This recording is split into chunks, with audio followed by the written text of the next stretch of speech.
এদেশ আমার নয়নমণি, স্বপ্ন দিয়ে গড়া, যেখানে নেই দুঃখের ছায়া, আছে হাসির ছড়া।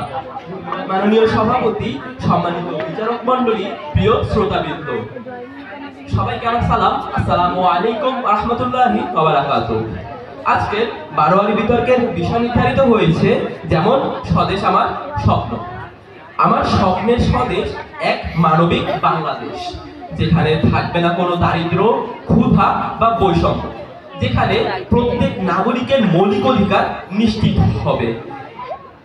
কবি সুকান্ত ভট্টাচার্যের ভাষায় বলতে চাই, ক্ষুধার রাজ্যে পৃথিবী গদ্যময়, পূর্ণিমার চাঁদ যেন ঝলসানো রুটি।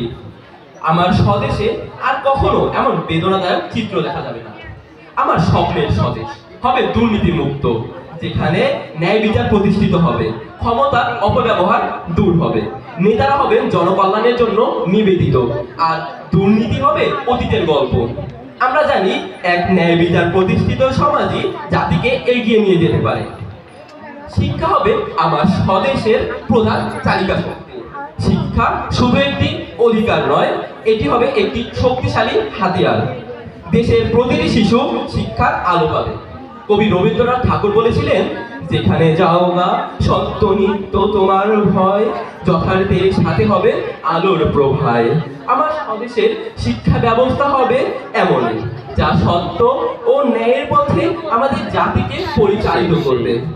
আমার স্বদেশ হবে পরিবেশ বান্ধব, যেখানে উন্নয়ন প্রকৃতিকে ধ্বংস করে নয়, বরং প্রকৃতির সাথে সখ্য রেখে হবে। গ্রাম থেকে শহর পর্যন্ত সবুজায়ন হবে, আর নদ নদী তার নিজস্ব সৌন্দর্যে ভরপুর থাকবে। সাংস্কৃতিক ঐতিহ্য হবে আমার স্বদেশের অমূল্য সম্পদ। রবীন্দ্রনাথ, নজরুল এবং জসিমউদ্দিনের সাহিত্য, আমাদের লোকসঙ্গীত, এগুলো হবে আমাদের পরিচয়। তরুণ প্রজন্ম গর্বের সঙ্গে নিজেদের সাংস্কৃতিক ধারণা তুলে ধরবে। আমার স্বপ্নের স্বদেশ হবে উন্নত প্রযুক্তি এবং উদ্ভাবনের মিশ্রণ। গ্রামীণ পর্যায় থেকে শহরের কেন্দ্র পর্যন্ত সবাই তথ্য প্রযুক্তির সুফল পাবে। আমাদের তরুণরা শুধু চাকরির পিছনে ছুটবে না, তারা উদ্যোক্তা হবে, নতুন নতুন উদ্ভাবনী চিন্তা নিয়ে দেশকে এগিয়ে নেবে। আমার স্বদেশে গণতন্ত্রের ভিত্তি হবে শক্তিশালী, মানুষ স্বাধীনভাবে মত প্রকাশ করবে, দেশের প্রতিটি সিদ্ধান্ত হবে জনগণের কল্যাণের জন্য। আমার স্বপ্নের স্বদেশ এমন, যেখানে ধর্ম, বর্ণ, সামাজিক অবস্থান দেখে কেউ কারো প্রতি বৈষম্য দেখাবে না। তাই তো লালন বলেছে, সব লোকে কয় লালন কি জাত সংসারে, লালন বলে জাতের কি রূপ দেখলাম না এই নজরে। এটাই আমার স্বদেশ, যা হবে সাম্যের প্রতীক। অন্যায়ের বিরুদ্ধে প্রতিবাদ এবং ন্যায়ের পক্ষে দাঁড়ানোই হবে আমার স্বদেশের আদর্শ, যেখানে কেউ আর বঞ্চিত হবে না।